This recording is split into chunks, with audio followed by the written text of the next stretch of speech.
All right, what's up, everyone? It's Zach, and today I'm here with a very special guest. I'm joined by my friend Paul D. Nicola. Paul, how are you doing today? Fantastic, Zach. How are you, man?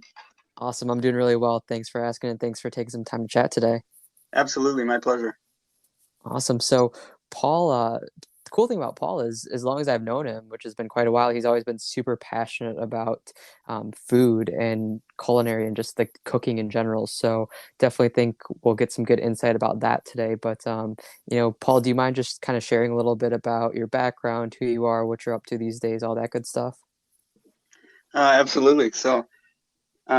Born and raised in Canton, Michigan, right? Yep. And we went to the same middle school, and we were actually in the same home ec class, and so we were in there cooking together back then, right? I So it's didn't pretty interesting. remember that. Really? Yeah. Oh, yeah. Okay.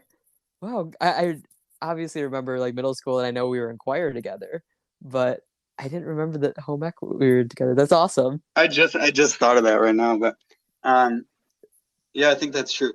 But yeah, anyway, so from there, I've always had an interest in cooking. Like my nonna used to live at our house, and she would always invite me into the kitchen, and I loved it. And it was like one of the only times I got to bond with her before she passed. So that kind of just really stuck with me, and I ran with that. And then I was fortunate enough to grow up in Canton, right? So Hmm. PSEP was right around the corner, and they had an amazing culinary program.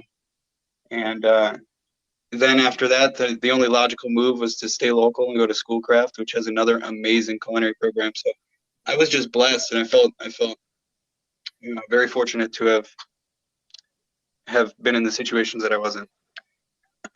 Yeah, definitely. And I mean, that's a really good thing to bring up that in our area, I feel like oddly enough, like growing up, it's always been known as like this is a great area for culinary programs and to learn all like the arts and stuff. And I mean, it's very local, it's very highly regarded programs. Even back in high school at the park, like Paul was referencing, I remember like there was that in Salem, there was like a restaurant type place, like, Yeah, a full service restaurant yeah. ran by students that feed the teachers and actually the general public can go there if you make a reservation.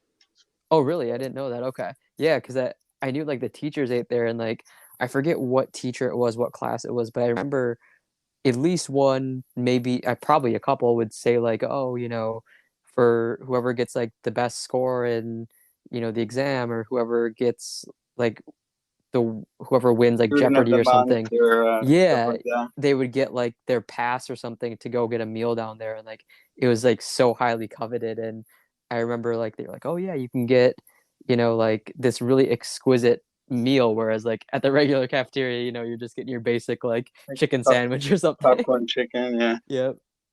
Yeah, That's so awesome. I did that. I worked there, and I was actually my senior year. I ended up being in that class for 5 hours of the day, and um, that was like amazing for me. It was actually Yeah. a godsend because it might have been the only reason I passed, to be honest. Because whatever, that's a whole nother story. But um, and it allowed me to get into competition, which is really my love. Like competition cooking is if I could make a career out of it, that's what I would be doing. Okay. Okay. And now, like, when you say competition cooking, like, are you kind of referring to, like all the TV shows that we see out there where it's like, just kind of like cook-off style, just competing in that kind of arena? Or is there other like cooking competitions that maybe aren't So as like publicly known about? right, absolutely. And actually, I'd love to shine some light on this because there are cooking competitions that go on all across the country. Um, so young chefs and aspiring chefs can through their high school program and go into a program called Skills USA, or which they also have for welding, Skills USA or Pro Start. Uh-oh, somebody's at the door. Sorry. No worries.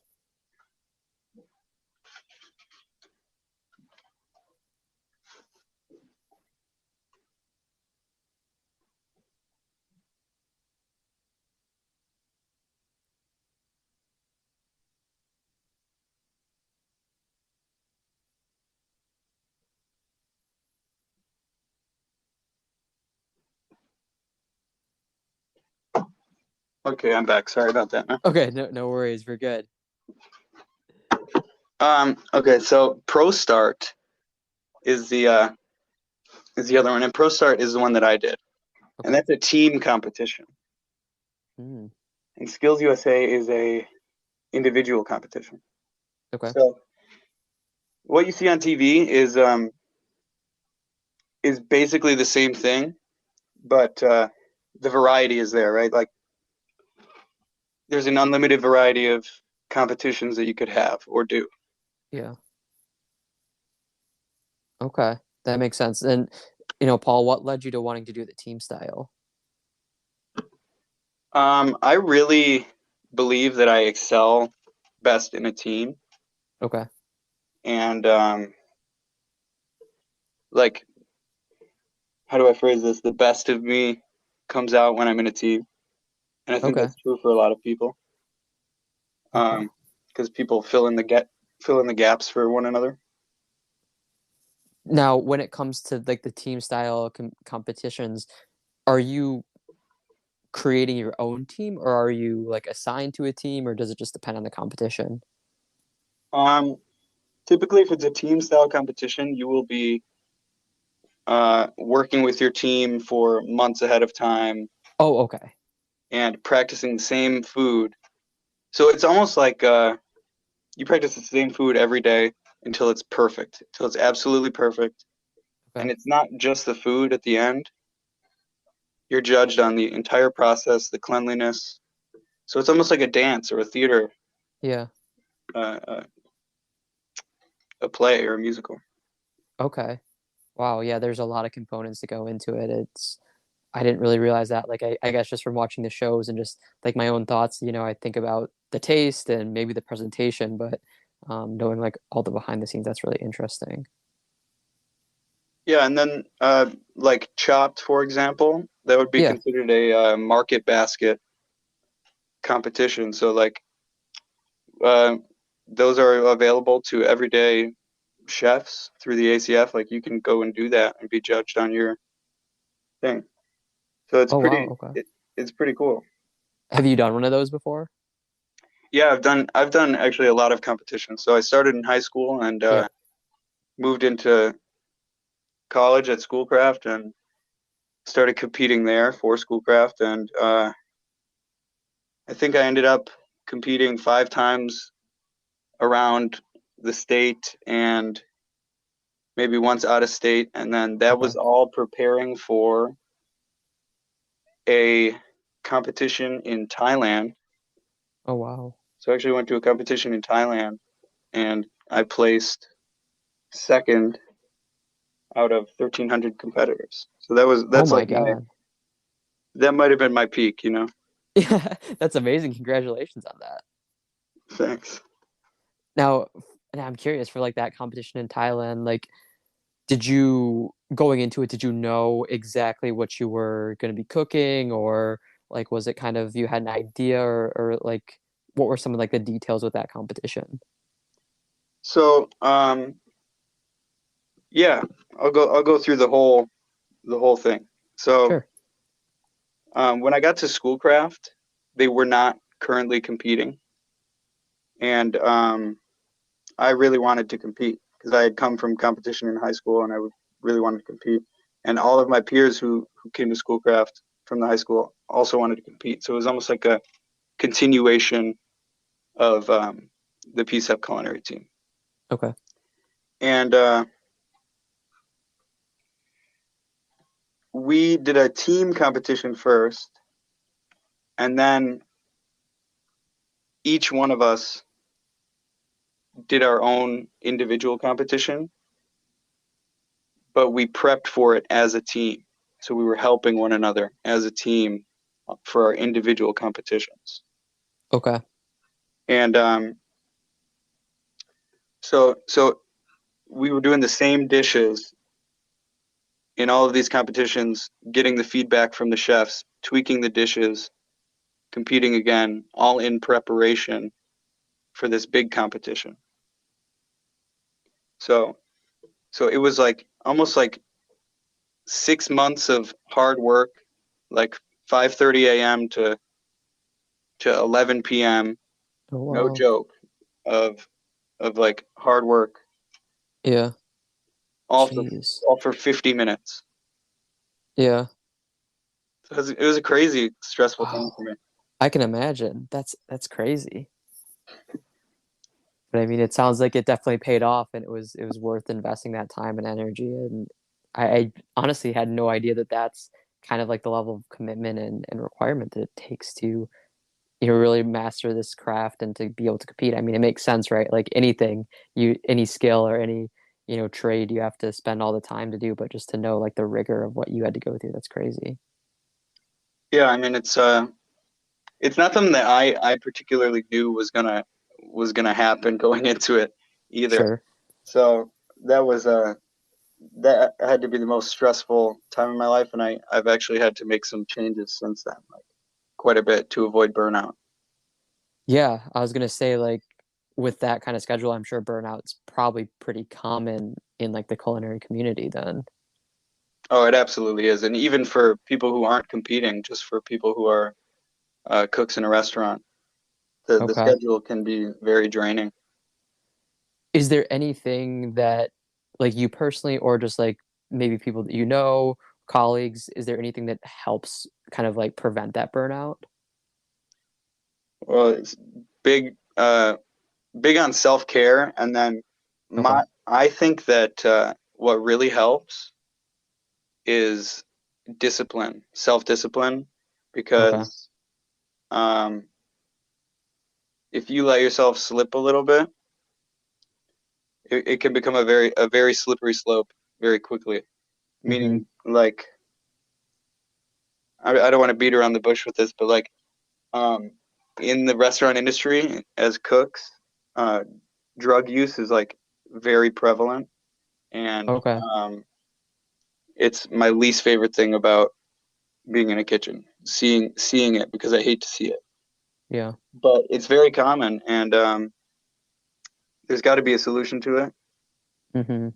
But that's kind of forgot where I was going with that. But Now, is it, if you feel comfortable talking about it, is it kind of like a common thing within kitchens and stuff like because of how like rigorous the schedule is and how much pressure it is it kind of like a way of coping, or is it there's something else that like really makes it big in the kind of community? I think it is a way of coping. I mean, Okay.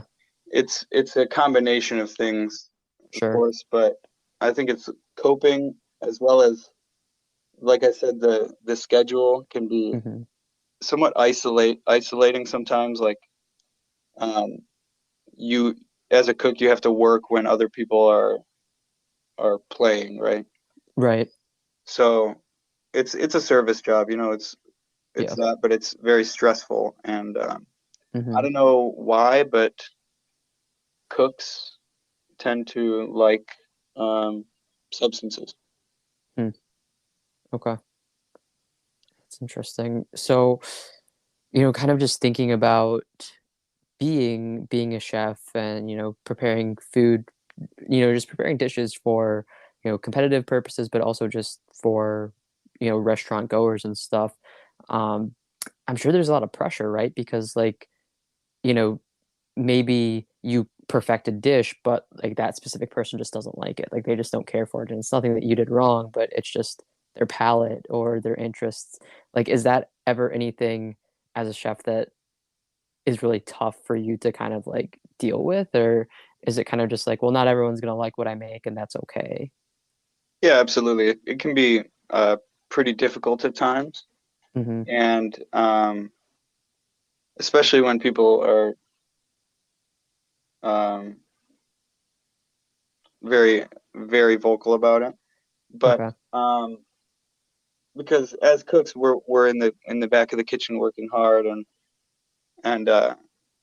we tend to be maybe classified as a little bit irritable or like just angry in general. But Okay.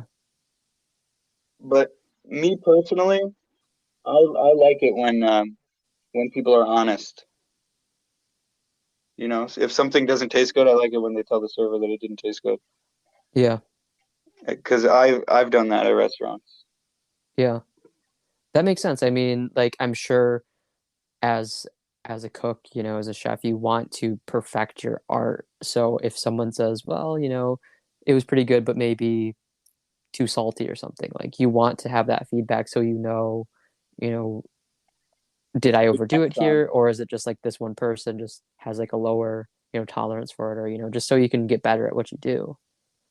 Right. I think there's like there's a certain amount of hubris that a lot of chefs have where it's almost like the customer doesn't know what they're talking about. Like Sure. they send the food back and the chef goes, "Oh no, it's fine, it's fine, it's fine," but Right. but it's not. Right. And if Right. you're just honest with yourself, yeah, that steak is raw, or that yeah, whatever. Exactly. And Paul, I think it was interesting you mentioned like you've even, done that personally where you've maybe mentioned to a server, some feedback about the food that you received when you were the customer. As as a chef yourself, do you find yourself like kind of critiquing food if you go someplace or if you're served something at like someone's house or something? Like, do you see yourself as being like kind of like critiquing it, or are you just like, yeah, I'm not gonna really worry about that? So I do, Okay. but at the same time, I don't. Okay. Meaning, uh, I'm always gonna look at food and I'm gonna know what has been done to it or whatever. You can kind of tell looking at it. Hmm. So I will just I opt to not eat something if I don't feel good about it. I just won't eat Okay. it, and I won't say anything bad about it, but I just won't eat it. Okay. I am pretty picky. I'm a very picky guy. I always have been. Okay. Okay. That makes sense. I mean, I definitely could see that and understand that. And, maybe this kind of aligns with being like a picky eater, just like the preferences that we have. Um, like on some of the competition shows that I've watched, it's, the chefs are going to make like a steak or something, and they cook the steak, and to me it looks undercooked, maybe even like raw. But the judge, let's just say Gordon Ramsay, that's like the shows that I've seen. He's like, oh my gosh, this is perfectly cooked. Like, what is like the definition of like perfectly cooked food? Like, of course, if you're at a restaurant and I order, a steak medium, you'll cook it that way. But like, if you're competing and it's just like cook the best steak, like, is there like a rule of thumb that you have when it comes to like how well you would cook it? Um, so I'll give you an example with duck. Okay, Okay. duck breast. Yeah. Most commonly, you'll see duck breast cooked very rare. So Okay. it's like very pink. Okay. But I prefer to eat it when it's cooked like medium well Okay. because it just eats better. Sometimes, and same with steak, you know, like you said, steak, sometimes some people eat it rare or black and blue and they like that. They like the chew of it. Hmm. But I prefer it when it's easier to chew and it's like medium well.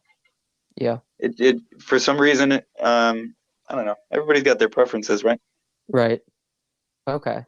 That's kind of what I thought. It just kind of came down to a preference thing. And like, I've just heard people, or even like, you know, before I figured out how I like my, steak, for example, cooked, I'd go to a restaurant and maybe the server would say like, oh, like, you know, if you do it like well done, it kind of maybe loses its flavor or something. I don't know. Like I'm just making that up, but they'll like kind of give examples of like if you do it like rare, it's going to be more chewy, but it's going to have like more flavor in every bite or something. So Yeah. I never really realized like, you know, how much went into it. I just kind of thought it was like preference, but no, it makes sense that it's probably just everyone has their own taste buds and differences, and there's not really like a right or wrong way. Yeah, well, some people like drier food, and some people like more wet food. Like Yeah. I tend to prefer drier food, not Okay. not like bone dry, but like I don't know. Yeah, and some Yeah. people like very saucy food, right? Right. So I think it's kind of the same thing with steak. Rare steak is like it's got more of the juice in it, more of the Sure. myoglobin. Okay. That makes sense. Yeah, like when you're saying that, I kind of think of like, people will say like, "Oh, are you like a sweet or savory kind of person?" and stuff like that. We all have different kind of preferences, but I mean, at the end of the day, it's all food, so it's all good stuff. Yes, sir. Awesome, man.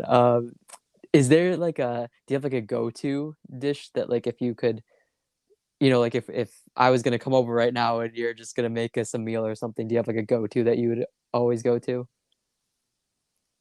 Well, we're talking about steak, and I know I can't stop thinking about steak, Okay. but like yeah, like a nice New York strip with Okay. seared New York strip Yeah. Ooh, with that sounds good. just some whipped potatoes and carrots and asparagus and a little bit of beef sauce.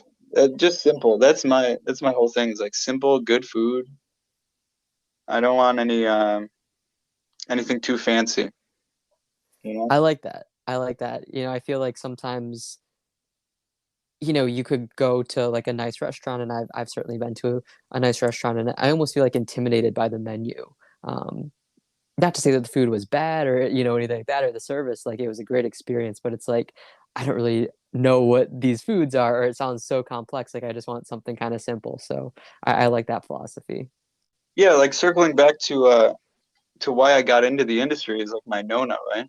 So Right. I didn't get into the industry because of Wolfgang Puck. Yeah. I got in there because I remember memories of eating my nonna's food, and it was the best food I've ever had in my life, and I've been chasing it ever since. Like that's the kind of thing I don't want. My nonna's food didn't intimidate me before I Yeah. ate it. It Yeah. was welcoming and loving, and that's what I want to be able to do. Oh man, I love that. I mean, to be honest, it's kind of just like a heartwarming thing that you said. I think it's, food. I think about, you know, having nice meals for holidays and with family and with friends and loved ones and stuff. And it's like a lot of memories that I have growing up and even now in my life, like it's centers around food. And, it's like having those meals and having that company. So I think like being able to also create food that kind of gives that feeling of family and love and all that. I think that's so important and so cool. Yeah, absolutely. So that's a lifelong goal. Yeah, it's something that it sounds like you'll always kind of be chasing after, but I mean, it sounds like it's kind of led to this passion, and it's a really cool pursuit that, like you said, it's lifelong, but it's a really rewarding process too. Yeah, definitely. Awesome. That's very cool. So when it comes to cooking and maybe trying to perfect recipes and stuff and just see what works, what doesn't work, um, is it a lot of just kind of trial and error, or like is there, I guess, research that goes into it? So like maybe like you consult other chefs, or you look online if people have had better results with something, or do you just kind of like trial and error it on your own? So when I was young, it was a lot of trial and error. Okay. Um, when I could, I mean, food costs money, so Yeah. I didn't really get to play in the kitchen that much and just do whatever I want. But once I got into high school, I started to do that kind of thing. Okay. But you gain in from different places, right? So I used to watch a lot of Food Network, and I would watch I don't know Bobby Flay or something, or I would pick up a cookbook or Hmm. um, draw on some inspiration from my childhood and just make something because in general people all have all these rules for food about what goes with what, but you can pretty much make anything go with anything if you wanted to. Right. Okay. That's why I love it. There's no like, yeah, there are rules. People make rules for everything, Right. but like food, I think that people overcomplicate it. Yeah. Yeah, and I think it that certainly kind of goes in line with your philosophy of just like simplicity and just True. keeping the food simple. Yeah, that's one of my favorite quotes of all time was Da Vinci's quote about simplicity. Okay. Simplicity is the ultimate form of excellence. Yeah. Yeah. I mean, I love that. I think that it's very easy to overcomplicate things. And I can imagine, cooking, it's extra, easy to overcomplicate in a specific, dish or, the right seasoning blend or whatever. And yeah, I think sometimes, like you said, that simplicity is just the way that you need to approach it. And it's probably the way that's gonna keep you the most sane, with what you're Right, trying to create. right. Okay. And now I feel like this is kind of like a weird random question, but when you are cooking and you're making all these good foods, um, what do you end up doing with them? Like if it's just like at home and you're cooking, like do you just eat them personally? Do you give them to friends and family? Do you save it for later, like freeze it or whatever? Do you throw it out? Is there like a set thing that you do with all the food that you create? So, in general, I eat it all, or Okay. I have people over and they eat it, or um, I freeze it and I'll save it for later. Okay. I do a lot of that, but more and more recently, I've been really thinking about food waste Okay. and just waste in general and how much waste we produce Yeah. and how it could be utilized better. So I don't know. That's been in my thoughts a lot recently. Okay. Um, but no, generally I eat it. Yeah. Okay. That makes sense. I mean, that's kind of what I figured. I'm kind of curious now. Like, do you have any like thoughts on food waste or waste in general that you want to talk about or that's been really on your mind? Well, I mean, I think food waste has always been a big issue, Hmm. and not even just in restaurants. I mean, it goes way deeper than restaurants, obviously. Right. But I think the number is 40%.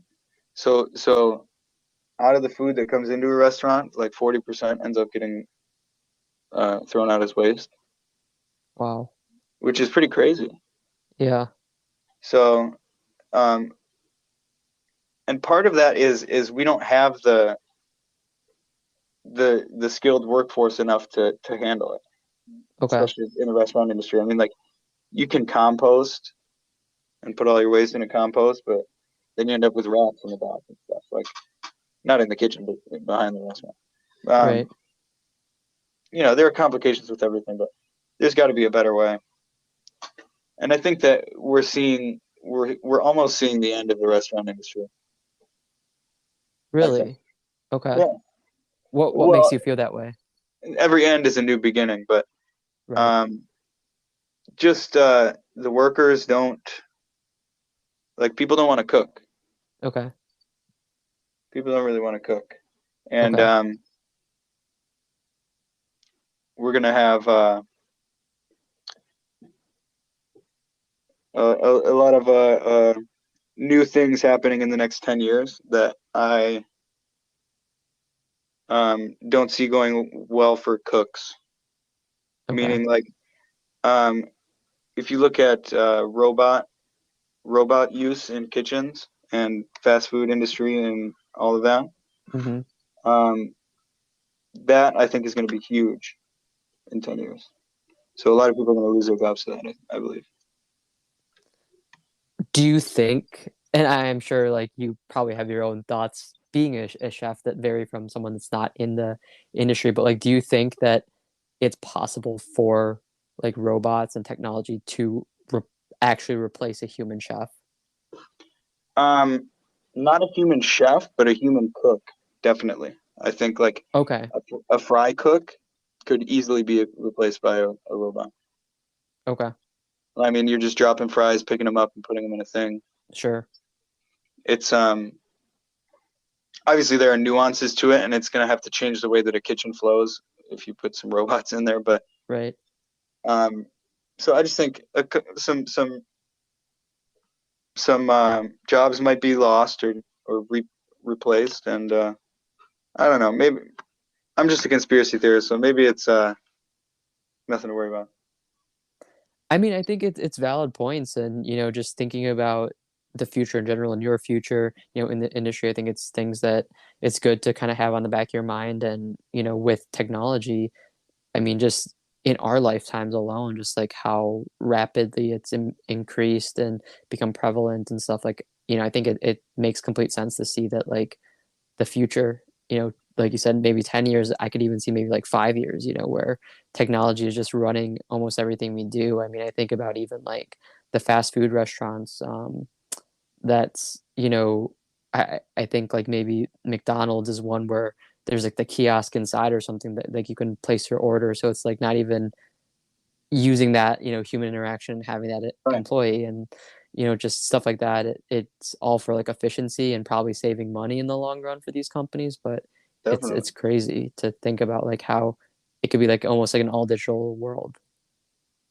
Yeah, that's then soon a McDonald's is going to be almost like a building sized vending machine for burgers and fries. Yeah, You know, the whole thing could be a robot, and you tell it what you want, and it spits it out. yeah. Like that's where I see it going.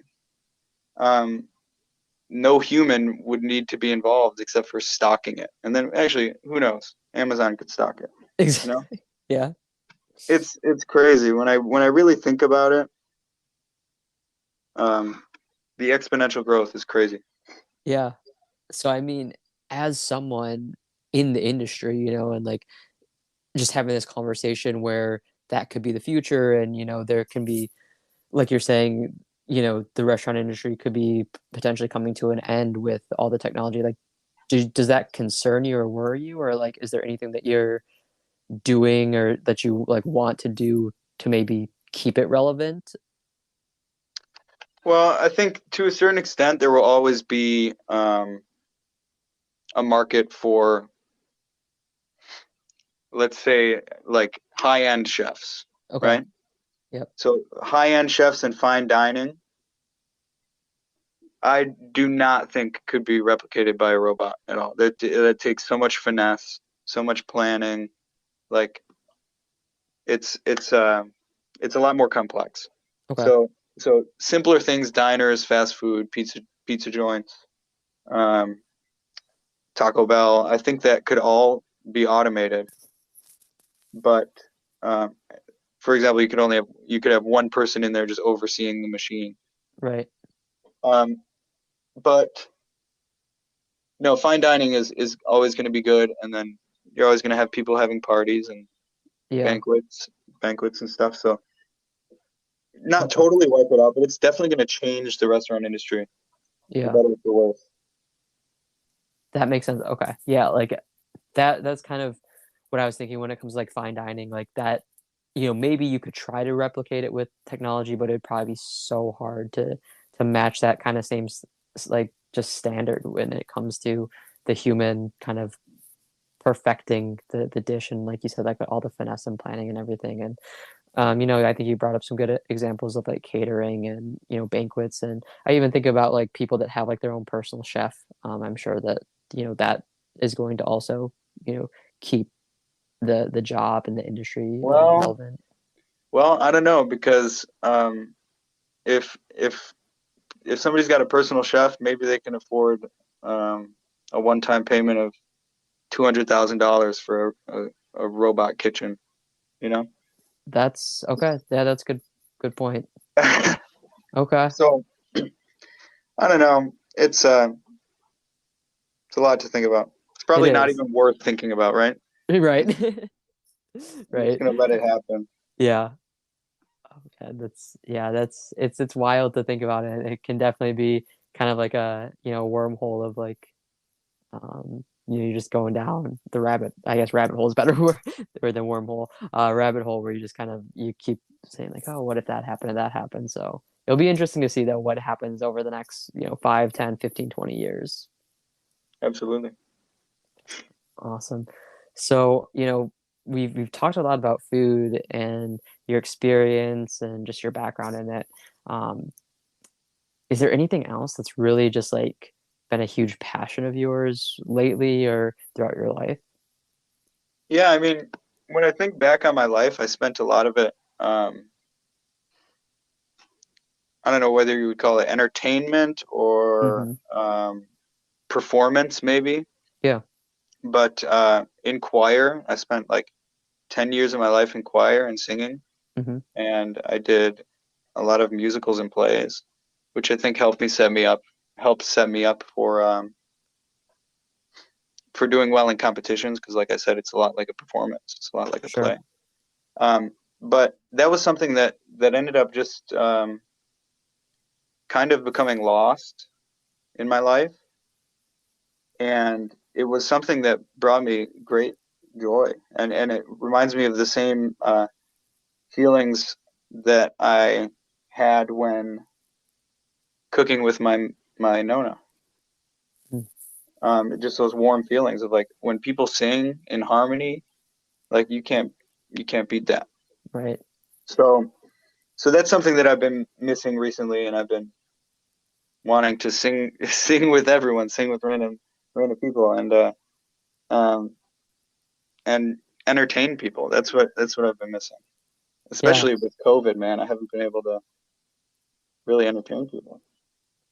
Yeah. No, that's a good point. And I mean, thinking back on our friendship, I feel like before I knew you as the foodie, the chef, I knew you as kind of the performer, the singer, I would say entertainer. I think that we had choir together, so obviously like I would hear you sing individually and hear you sing within the class with everyone else, but even outside of that, I feel like you're always the one to kind of provide entertainment, and we're really good at getting people to laugh and stuff. I still to this day remember. I don't even Okay, maybe I don't fully remember, but you had like a Star Wars shirt or something, and you know what I'm talking about. Yeah, I was thinking about it today, man. Yeah, it was Yeah, TIE Fighter. Ti- did you say it was a TIE fighter, or did I I thought. thought I thought that it was a TIE Fighter. Okay, yeah, because then I thought it was like the Naboo like spacecraft or something, or Yeah, and I'm pretty yeah. sure you were right, but I don't have the shirt anymore. I But was I looking for it this morning. I feel like, yeah, like maybe I was right, but you were so like vehemently like Oh yeah, projecting that I was wrong or that you were. yeah, And I don't know if you legitimately thought that you were right and I was wrong, or you were just like playing up the entertainment factor. But yeah, I just like thought about that, and like just as you and I, we've kind of been connecting recently and stuff, and like leading up to this recording, I just thought of that, and I was like, wow, that was funny. That was some good yeah. It was definitely playing it up for entertainment because I'm pretty sure I knew that you were right, but time. because I don't really know much about Star Wars. I don't I even don't know why I either. had So the like, shirt, to be honest. I'm sure that anyone that's like listening to this that does know Star Wars, they're probably like, what the heck are these guys talking about? Right. But yeah, no, I mean, definitely, like I was saying, that's kind of how I knew you, and I can imagine that over the last couple of years, it's hard to have that almost be stripped away, where like you can't really entertain or you can't really, just. I mean, you can't really act with people or perform or do anything, and But I connect mean, with them even, like yeah. I love to connect with people in person. That's my Hmm. favorite thing. Like no, there's nothing like having a heart to heart with somebody and looking in their eyes while you're talking to them, right? Yeah. So so that is missing from all of us for that Right. whole year, basically. But Yeah. yeah, it affected me, and it made me realize that how much I need the community around me, and how important that is to my psyche. So Yeah. Definitely. I think that like, obviously the pandemic and everything, it's not a good thing, right? Like it's not like, oh, we're glad that it happened, but I think that for a lot of us, we're coming out of it learning what we need or what's important, or just having a different perspective on things. And I think that like for that I'm grateful for, like kind of like you said, that just understanding of how important community is and connecting with people, and like as great as it might sound to work at home every day or to, just be inside your house all day and not have to see a single person, like it might be nice for a couple days, couple weeks, a month or whatever, but after a while you just kind of will see what you're missing. And I feel like in my life, any time where I've felt comfortable or felt like I'm just gonna hang out, that is when I end up moving backwards, right? So anytime I'm not moving forward, I end up moving backwards. Okay. And I felt like the pandemic almost, especially for cooks. I mean, I hate to harp on this, but it was tough for everyone. I'm not even going to say anything. Um, a lot of people lost their jobs, right? Yeah. Sets everyone back, and that's not just a monetary thing or a job related thing. It's like a psychological thing. Right. So we're all learning stuff about ourselves Hmm. that we never thought we would. So yeah, I'm a little bit grateful for it too, actually. Right. And Funny like enough to say. again, yeah, it's not like we're saying, oh, this is the best thing that's happened in the world, like, whatever, but it's just like having that perspective that, we learned about ourselves or things came out that we're like, okay, this helps me grow as a person. So it is kind of having that gratitude or just like making the best out of a terrible situation. I think is beneficial and important. So I'm glad that you can kind of say that you do feel a little grateful for having had to experience it.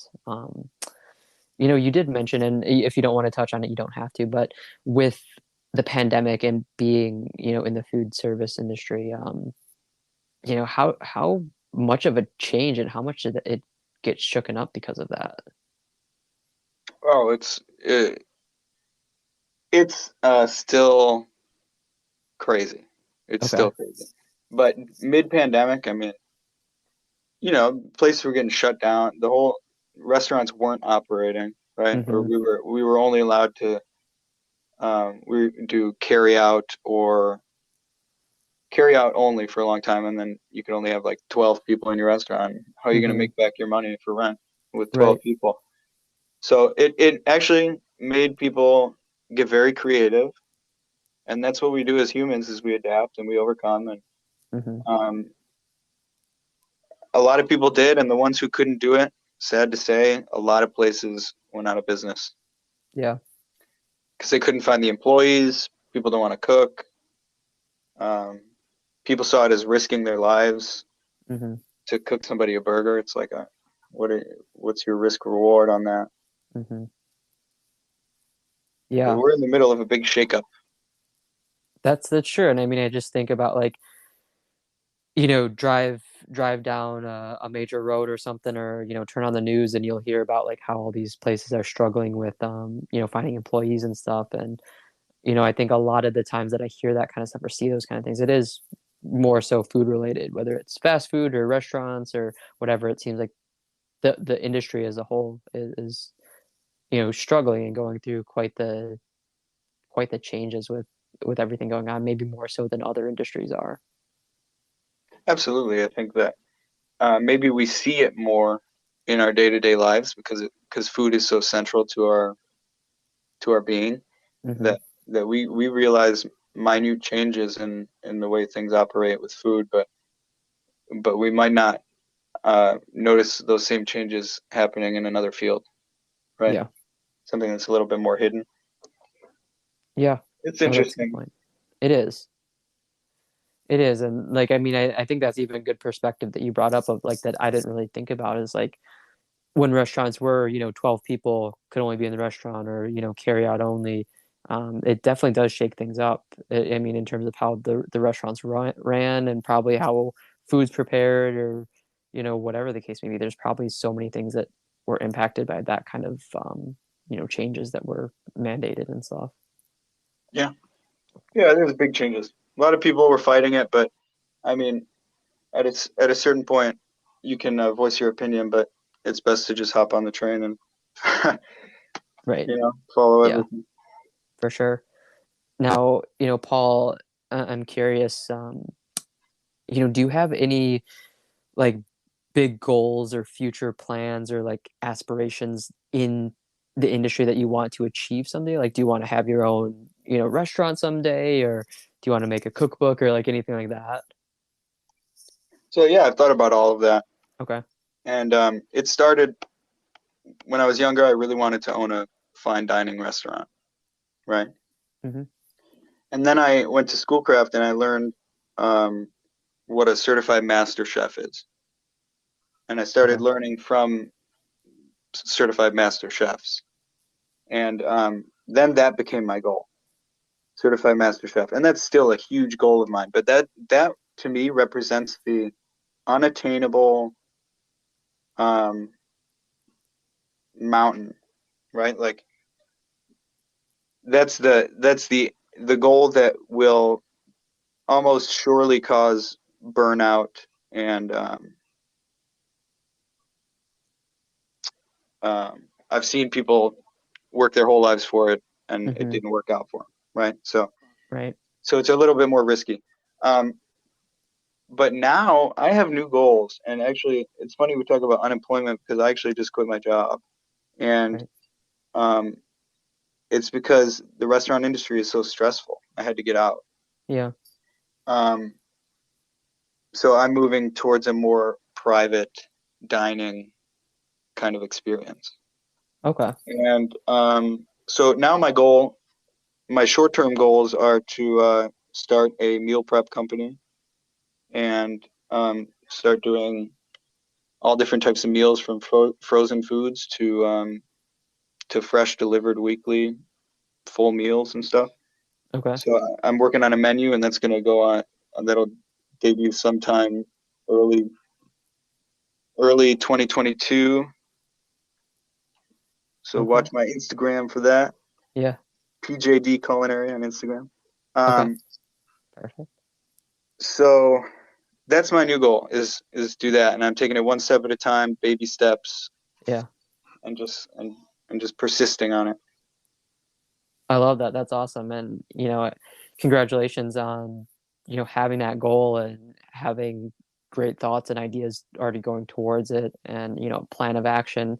I think that that's huge. And, it's kind of taking that maybe leap of faith, if you will. But going back to what we've talked about, just like with the restaurant industry, I think that like meal prep services and stuff like that, that's probably the future, right? And I'm sure that's something that you've thought of. Like, I feel like I see commercials and ads all the time for things like that. And for people that are busy, I mean, it's easy to just get something that's already ready for you, and you just put it in the oven or put it in the microwave even or whatever, and you're good to go. Yeah, exactly. I mean, there's so many people who who go home and eat frozen food from a Hmm. multinational corporation that's prepared in a giant warehouse, right? Right. But they don't think about it. Yeah. Um, Imagine if you had local chefs preparing fresh food Hmm. that's flash frozen that you can like. For example, I've used this example a couple times with people. Like a frozen potato product at the store, you go and you can get like fries, Yeah. right? Yep. Frozen fries, but like there's no good roasted roasted potato product, like frozen roasted potato product that. So I'm thinking like gourmet frozen foods and meal prep because it's more personal. I mean, Yeah. people want to eat at their homes. That's the difference. Yeah. Definitely. I think you're right with that's the difference. And for me, I I'm pretty, health conscious. I care about, my health and nutrition and stuff like that, and pretty, regimented with it, if you will. And for me, like I try to avoid like the frozen meals and stuff at the grocery store and stuff because of maybe high sodium or just feeling like it's, like you said, kind of mass produced in a warehouse, whatever.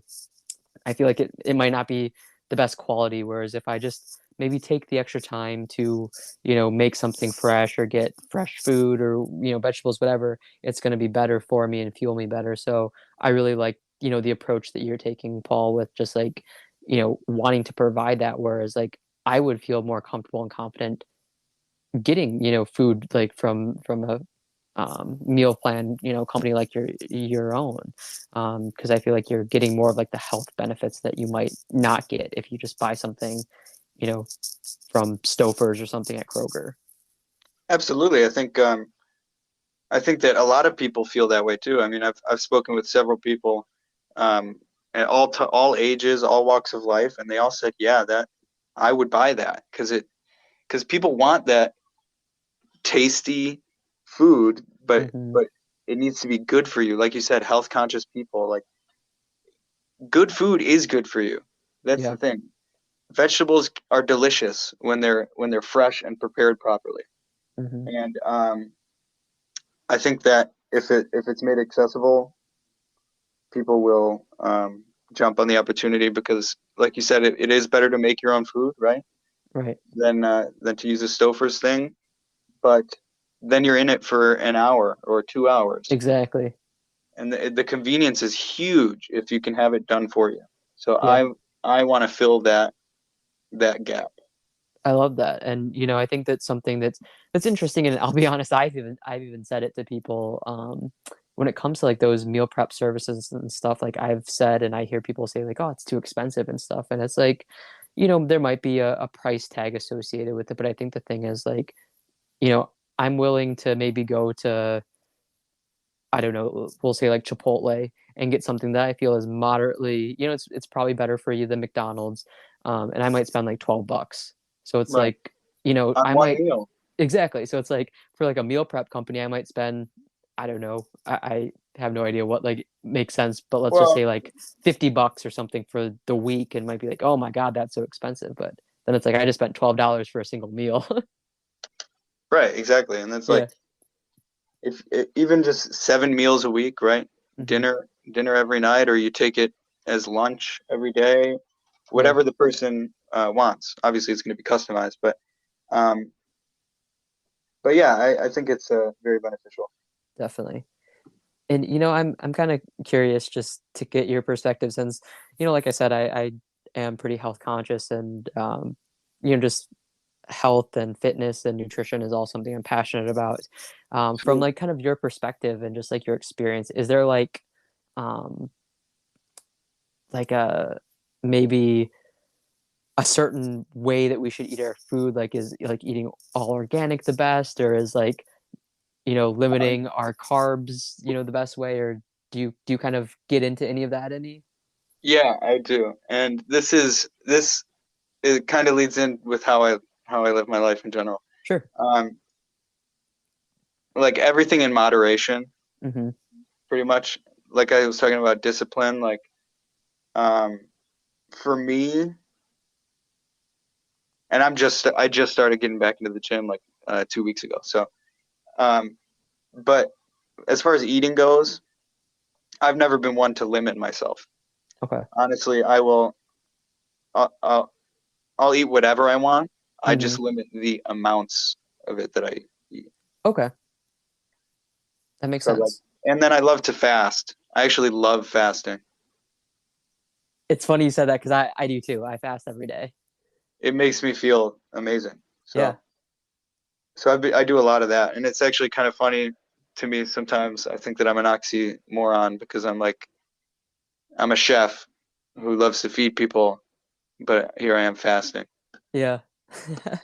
That is a little ironic, but no, I mean, I think personally, like I've been fasting for a few years and I find great health benefits and just like mental cognitive benefits too, and I enjoy it. And I think that for me, even I love food and I also believe in moderation, but sometimes I struggle with it. Like I might Oh yeah, just want to overeat just because like I love food so much. So like by fasting, I also feel like just kind of lets me maybe eat a little more, um, at night or something when I feel like that's when I really want to dive into absolutely. the food. So I think there's a Yeah, lot of benefits to it.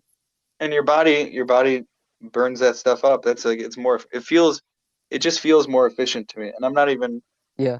I'm not a scientist. I'm not a doctor or anything, Right. but I know what my body feels, right? Exactly.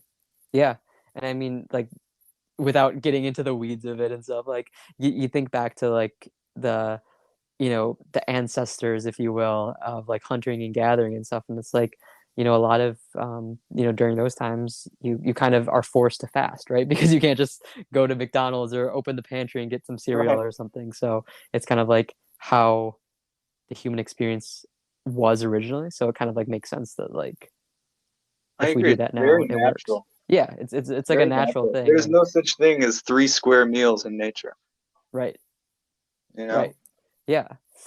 So out of curiosity, then, since we're both people that fast, do you like? I guess do you have thoughts on breakfast, or like do you like? I mean, I guess what I'm asking is, I've heard people say like breakfast is the most important meal of the day. Then I've heard people say like breakfast is a scam because it's all like sugary cereals and sweets and stuff. Like, I mean, do you have any thoughts on like just breakfast in general?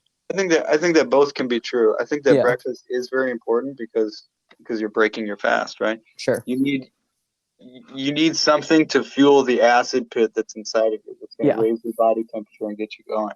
yeah. So I use like in the morning when I wake up, I have a bottle of vitamins next to my bed, Okay, and I'll take a vitamin when I wake up, and the vitamin has caffeine in it, so it kind of gets me going right away. sure. That gets me out of bed. But other than that, I'll have like a very small breakfast, Okay, like maybe a banana, yeah, and that'll keep me good until like honestly 6, 7 p.m. right. So it's interesting, It but is. that's how I Yeah, find myself eating now. yeah. No, I mean it's definitely interesting, and like I love breakfast foods. Like I love like eggs and Oh yeah, like French toast, pancakes, all that stuff. But I don't know. I definitely think that, like you said, there's no such thing as like three square meals, or like I think breakfast, like breaking the fast, like you said, is important. But I think that it also gets a little tough. Like we talked about how the body responds well to good food. It's like you turn on the TV and you see like Pop Tarts and all this right. stuff that I'm not saying don't eat Pop Tarts, everything in moderation, but like maybe not like the best way to start your day or the first thing that you eat right in the morning. Yeah, it's like waking up in the morning and looking at social media. It's just not good for you. Yeah.